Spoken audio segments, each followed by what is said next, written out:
soul. I live for you alone. Pardon, Dieu prend plaisir à nous. Alléluia. C'est pour cela que lorsque nous sommes arrivés sur ce moment, prenons le temps. Même dans la difficulté, je t'encourage à l'adorer. Même dans les problèmes, je t'encourage à élever ta voix et à dire à Dieu, tu es glorieux, tu es magnifique, tu es élevé, tu es extraordinaire. Alléluia. Je vous souhaite la bonne fête de Pâques. Amen. Et que Dieu vous bénisse énormément. La Pâques était une fête assez exceptionnelle et la plus importante pour nous les enfants de Dieu. Alléluia. Ce n'est pas la Noël, ce n'est pas les autres. Parce que la Noël, on parle de la naissance, non. À la naissance, rien n'a encore accompli. Alléluia. C'est à la Pâques que tout a été accompli. C'est là que nous nous réjouissons. C'est là que le voile a été déchiré. C'est là que tout a été fait. Alléluia. C'est là que le sang a coulé pour que nous soyons délivrés. Alléluia. Et nous bénissons Dieu pour la Pâque. Alléluia. Donc le message ne va pas être très long parce qu'il y a les enfants qui ont une prestation. Et une bonne prestation qui va vous édifier, parce que quand les enfants chantent, ils chantent avec un esprit d'humilité. Vous savez, l'humilité et l'onction sont liées. Amen. L'humilité et l'onction sont liées. Plus tu es humble, plus ton onction est grande. Ton onction est grande. Donc, ces enfants à qui viendront chanter, nous avons senti quelque chose de la part du Seigneur en ce jour. Alléluia. Que Dieu vous bénisse. Amen. Que Dieu vous bénisse encore plus. Alléluia. Alléluia. On va commencer rapidement le message. Dans le titre de ce message, il était bien sûr sur nos affiches. C'est délivrer pour l'adorer. On bénit Dieu déjà qu'on a fini l'enseignement sur la sagesse. Nous avons fait 3 jours de jeûne, nous sommes retrouvés sur Zoom. Nous avons beaucoup prié pour la sagesse. Et je crois que Dieu nous rendra plus sages. Alléluia. La sagesse, on ne s'arrête jamais de la chercher. On l'aura de la sagesse. Plus nous la cherchons, on sait qu'à l'intérieur, il y a déjà l'harmonie avec Dieu. À l'intérieur, il y a longue vie. À l'intérieur, il y a la bénédiction. On a compris que c'est ça vraiment qui est le plus important. Ce n'est pas une prière puissante sur ta vie qui va changer ta vie. C'est la sagesse. C'est la sagesse qui va changer ton année. C'est la sagesse qui va te permettre de déjouer énormément de plans des ténèbres. Alléluia. C'est pour ça que je t'encourage à continuer à prier pour la sagesse, à réécouter les enseignements qu'on a donnés là-dessus, afin que ton être entier soit imprégné de cet esprit de sagesse qui vient d'en haut. Alléluia. Amen. Délivré pour l'adorer. Amen. Quand on parle de Pâques, l'histoire qui est dans notre esprit, c'est bien sûr l'histoire de Moïse que Dieu a utilisé pour délivrer le peuple de Dieu qui était en captivité en Égypte. Alléluia. Quand Dieu a installé Joseph en Égypte et qu'il lui a donné toute la gouvernance en dessous du pharaon, Joseph a emmené toute sa famille là-bas, y compris son père. Après, son père est décédé, ils l'ont enterré là où ils doivent l'enterrer, mais les Juifs sont restés dans ce pays-là. Et ils ont fait des enfants, ils ont grandi. Mais malheureusement pour eux, ils se sont retrouvés à être les esclaves des Égyptiens. Et Dieu a dit, il faut que je les délivre. Dieu a dit, il faut que je les sorte de là. C'est en cela que quand Moïse les a sortis de là, quand Dieu les a sortis de là, au travers de Moïse, ils ont fêté ce qu'on appelle la Pâque. Et nous voyons comment ils avaient immolé un agneau, ils avaient mis le sang sur leur porte, et ça les a préservés de la sanction de Dieu. Et ça les a épargnés de la sanction de Dieu. Nous fêtons la Pâque sans S. Alléluia. C'est la Pâque d'origine. C'est celle-là que nous fêtons jusqu'à aujourd'hui. La Pâque avec S, c'est cette Pâque de chocolat, des lapins, je ne sais pas de quoi, qu'on a crié, celle-là ne nous intéresse pas. Nous voulons nous rappeler de cette histoire d'une délivrance historique, d'une délivrance extraordinaire. Nous ne parlons pas de la Pâque qui nous comme en Côte d'Ivoire. C'est la période où les Ivoiriens vont au village aller fêter. Ils ont oublié pourquoi la Pâque existe. Alléluia. Je sais qu'avec le coup-feu, plutôt avec le Covid, beaucoup sont restés, mais je sais qu'aussi au Gabon, beaucoup partent au village aussi, je crois, en période de Pâques ou pas. Ils vont fêter, se retrouver, des fois c'est de longs congés. Alléluia. Donc quand nous écoutons cette histoire de Dieu qui délivre son peuple au travers d'un homme qui est Moïse, nous comprenons que cette histoire est similaire à la nôtre. Elle est égale, ou bien similaire, je préfère dire, à la nôtre. Parce que Moïse qui a délivré le peuple que Dieu a utilisé, Moïse est remplacé par Jésus qui nous délivre, nous, en étant dans la captivité. Étant dans la captivité. Ce qui s'est passé dans l'Ancien Testament, la majorité des choses qui sont passées dans l'Ancien Testament sont l'ombre des choses à venir. C'est-à-dire que Dieu les a fait pour nous montrer ce qu'il va faire. C'est pour ça que la Bible dit, Christ n'est pas venu abolir la loi, il est venu l'accomplir. Parce que toute la loi avait un but. Alléluia. Quand Moïse allait délivrer le peuple, c'est parce que Dieu prévoyait une délivrance extraordinaire. Mais cette délivrance, au travers de Jésus-Christ de Nazareth. Et cette histoire-là, elle est similaire à la nôtre. Amen. Christ qui vient nous libérer. Christ qui vient nous délivrer. Christ qui vient nous sortir de la captivité, comme Moïse a sorti le peuple de Dieu de la captivité. C'est pour ça que nous fêtons Pâques. Et Jésus est notre Pâques. Il représente l'agneau que les Juifs avaient utilisé et ils ont mis leur sang pour être épargnés de la mort. Christ représente ce même agneau que nous avons sur nos vies. Le sang de Jésus est sur la vie de tous ceux qui l'acceptent comme Seigneur et Sauveur. Et ils sont épargnés de la mort éternelle. Nous sortons de la délivrance et de la captivité. Alléluia. La Bible le dit en Galates 4:3. 4:3. Nous aussi, de la même manière, lorsque nous étions enfants, nous étions sous l'esclavage des rudiments du monde. Quand que tu n'as pas Jésus, tu es un esclave du monde. Tu es un esclave des ténèbres. Mais lorsque les temps ont été accomplis, Dieu a envoyé son Fils né d'une femme, né sous la loi, afin qu'il racheta ceux qui étaient sous la loi, afin que nous reçuions l'adoption. Et parce que vous êtes fils, Dieu a envoyé dans nos cœurs l'esprit de son Fils, lequel crie Abba Père. Ainsi tu n'es plus esclave. Au verset 7, ainsi tu n'es plus esclave. Je n'entends même pas quelqu'un dire Amen. Amen. Ainsi tu n'es plus esclave. Amen. En Jésus, mais fils. Et si tu es fils, tu es aussi héritier de la grâce de Dieu. Amen. Tu ne dis pas Amen. Amen. Ce verset 7 te dit, tu as une autre identité parce que Jésus est venu te sortir de quelque part. Je parle de cette histoire afin que nous puissions comprendre bien le contexte.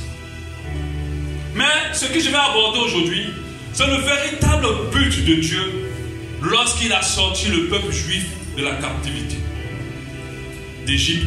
C'est le véritable but de Dieu lorsqu'il nous amène, il nous sort de la captivité. Je pense que si tu ne connais pas pourquoi Dieu t'a sauvé, t'a sorti de l'esclavage et des ténèbres, tu ne pourras pas comprendre la suite de comment tu dois marcher. Et malheureusement, c'est ce qui est arrivé avec le peuple juif. Dieu a délivré son peuple pour quelle raison? Mais évidemment pour l'adorer. C'est ce que les gens ne percutent pas en réalité. Et malheureusement, c'est ce qu'eux n'ont pas percuté. Ils voulaient être leur Dieu, que lui reste son peuple. Pour cela, il avait besoin de les sortir là pour les mettre en esclavage et qui n'ont plus le temps pour leur Dieu. Il voulait les mettre à part pour qu'ils puissent l'adorer. La Bible dit en Lévitique 11:45, car je suis l'Éternel qui vous ai fait monter du pays d'Égypte pour être votre Dieu. Pour être votre Dieu. Pour être votre Dieu et que vous soyez saints car je suis saint. Pour être votre Dieu. Dieu a délivré le peuple juif pour que ce peuple-là puisse l'adorer. Pour l'avoir pour lui seul. Pour l'avoir pour lui seul. Pour qu'il vienne l'adorer lui seul, le vrai Dieu. Alléluia. C'est pour cela qu'il a envoyé Moïse vers le Pharaon pour dire libère mon peuple pour qu'ils aillent dans le désert m'offrir des sacrifices, en fait, pour qu'ils aillent dans le désert m'adorer. Et c'est là que Pharaon ne voulait pas et qu'à la fin, on dit en Exode 8:25, Pharaon appela Moïse et Aaron et dit allez offrir des sacrifices à votre Dieu dans le pays. Alléluia. Comme les Juifs ont été délivrés par Dieu au travers de Moïse, nous aussi nous sommes délivrés par Dieu au travers de Jésus, mais pour l'adorer. La Bible dit en Ésaïe 61:1, Ésaïe 61:1, l'Esprit du Seigneur l'Éternel est sur moi, car l'Éternel m'a oint pour porter de bonnes nouvelles aux malheureux. Il m'a envoyé pour guérir ceux qui ont le cœur brisé, pour proclamer aux captifs la liberté et aux prisonniers la délivrance. Ce même verset est aussi dans le Nouveau Testament, en Luc 14, 18. L'Esprit du Seigneur est sur moi parce qu'il m'a oint pour annoncer Alléluia. Nous devons comprendre que Dieu a amené ses serviteurs, que ce soit Moïse, et il a amené son fils, que ce soit Jésus-Christ de Nazareth, pour proclamer à nos vies la délivrance, nous qui étions captifs. Alléluia. Mais le but, c'est pour l'adorer. C'est ça le vrai but. Nous sommes délivrés par Dieu pour l'adorer. Alléluia. Nous sommes délivrés par Dieu pour l'adorer. Dieu n'est pas allé te chercher aussi loin là où tu étais à cause de t'offrir les choses que toi tu désires. Alléluia. C'est une chose importante, l'adoration, et nous devons percuter cela. Alléluia. C'est pour ça que nous avons en Matthieu 4,10, Jésus dit, retire-toi Satan, car il est écrit, tu adoreras le Seigneur ton Dieu et tu le serviras lui seul. Mais malheureusement, quand le peuple juif a été libéré, ils ont cru que Dieu les a délivrés pour leur donner une meilleure vie.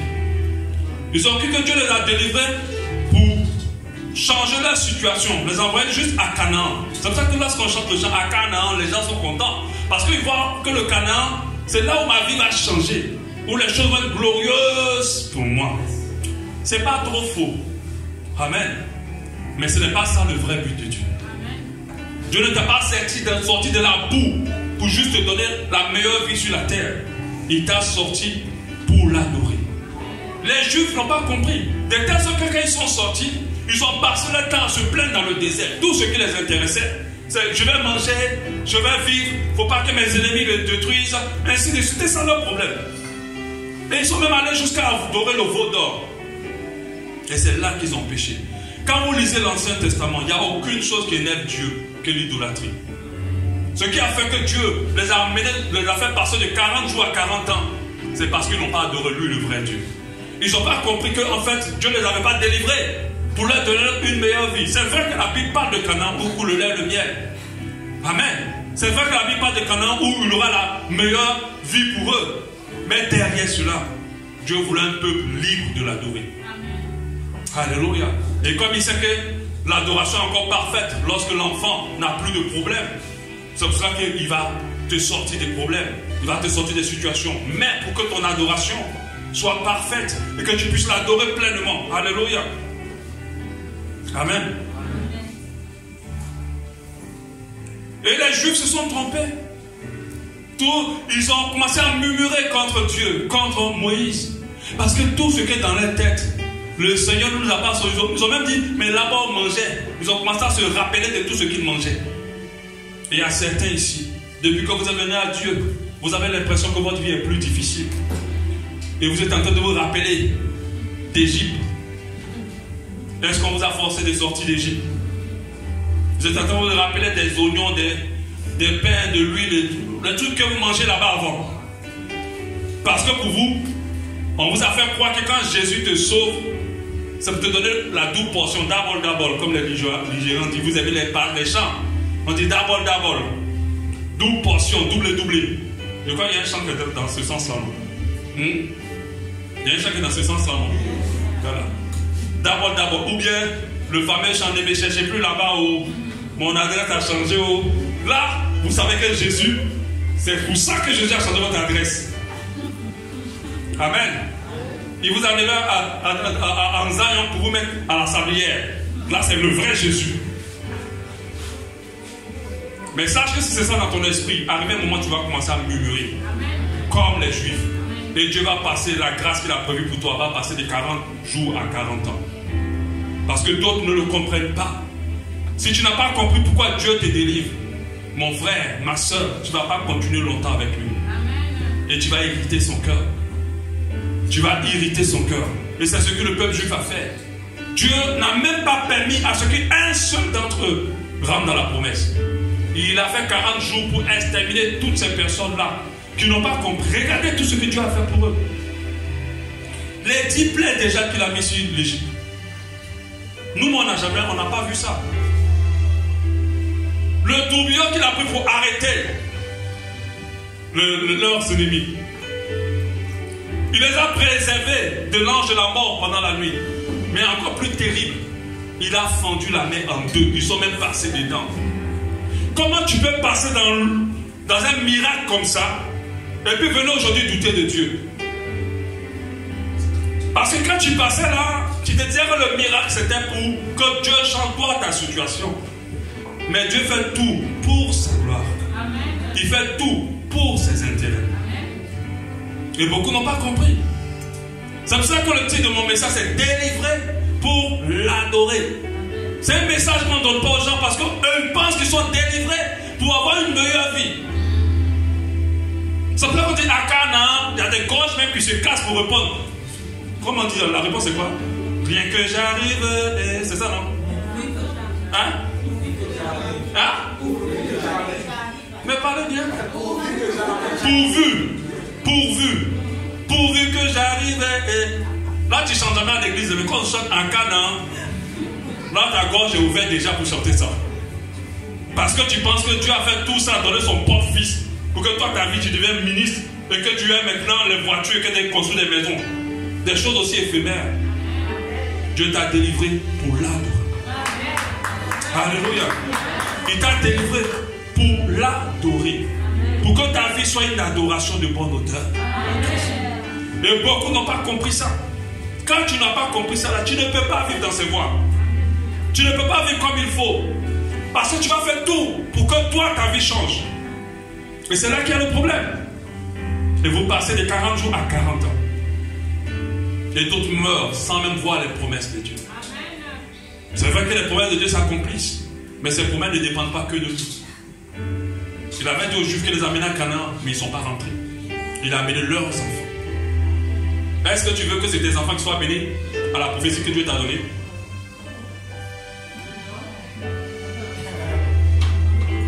Ou bien, tu veux que c'est tes enfants qui prennent la prophétie que Dieu t'a donnée?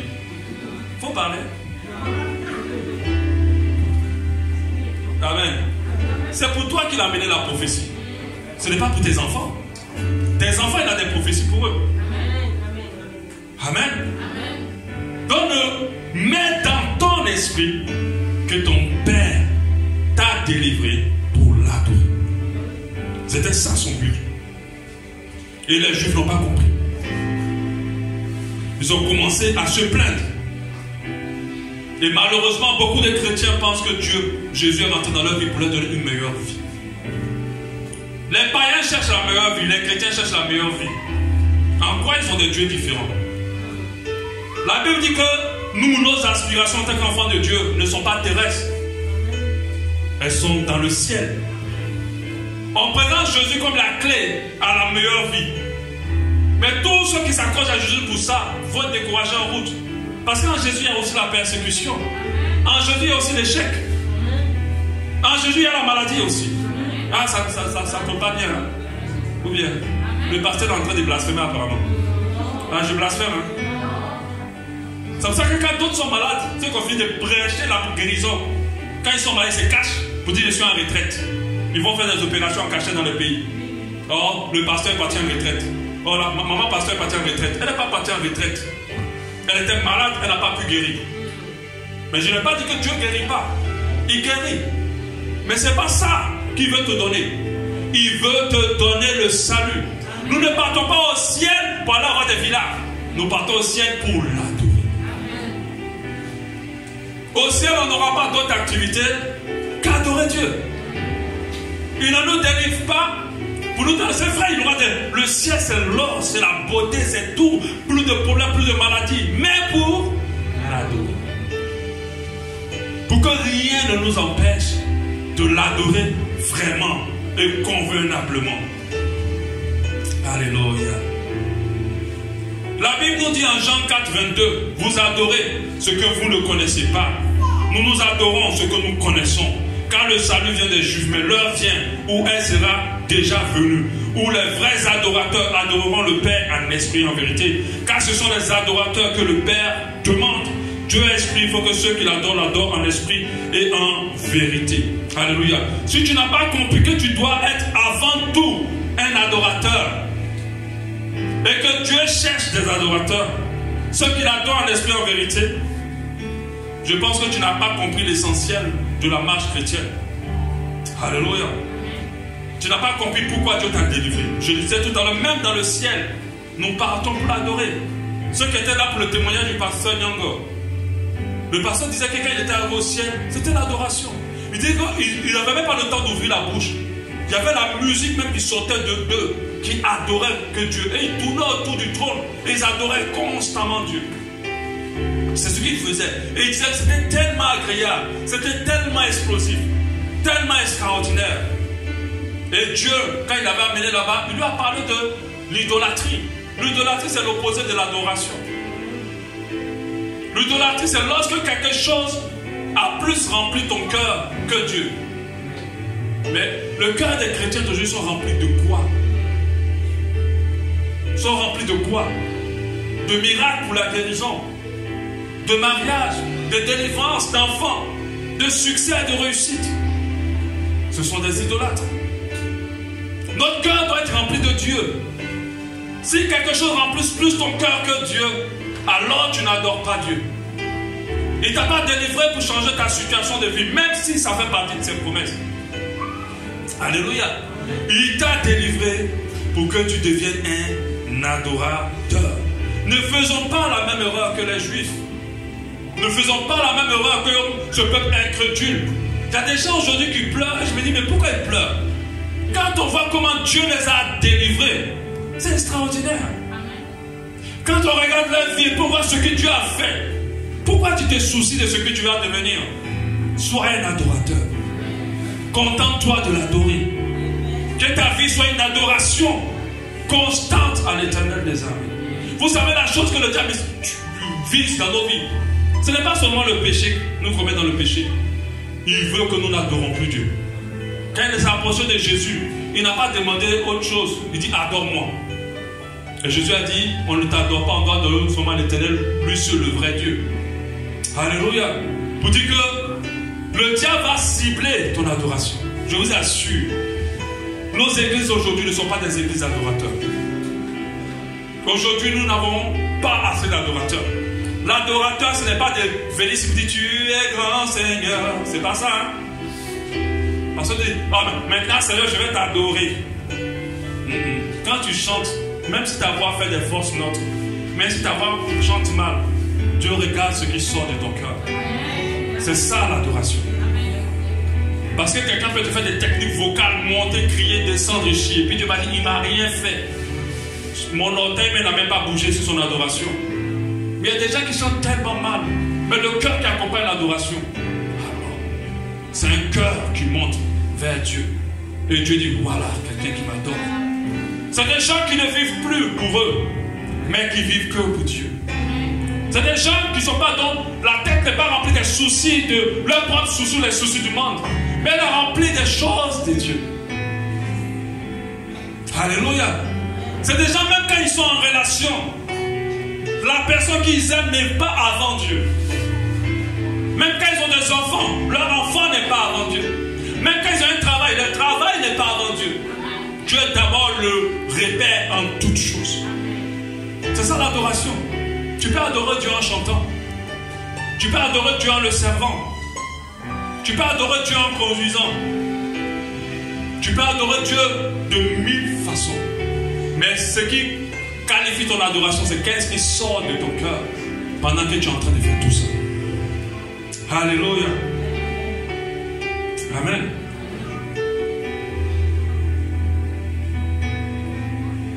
Notre Dieu est un Dieu jaloux. Très jaloux.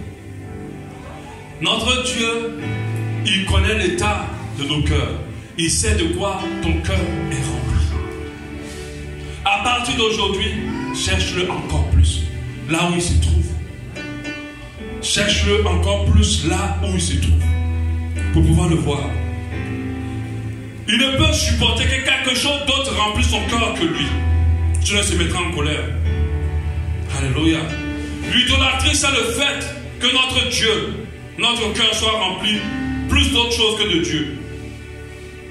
Ton cœur est rempli de quoi? De Dieu, du monde, de tes projets, de ton entreprise de Facebook, de football. de réussite, de succès, de voyage, plus que Dieu. Nous avons été délivrés pour l'adorer. Pour l'adorer et pour l'adorer. Ne l'oublions pas. Nous avons été délivrés pour être des adorateurs. Alléluia. Amen. Est-ce que vous avez compris le message? Alléluia. Nous allons prier pour la personne. Magnifique et digne de louange. Tu es grand, Seigneur. Dis-le avec moi, magnifique. Magnifique et digne de louange. Tu es grand, Seigneur.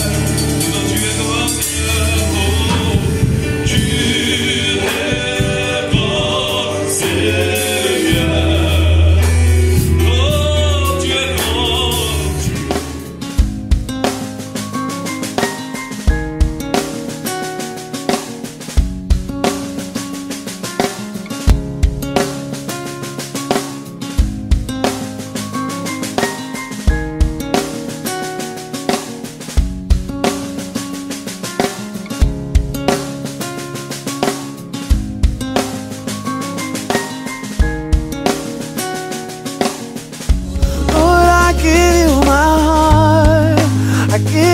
So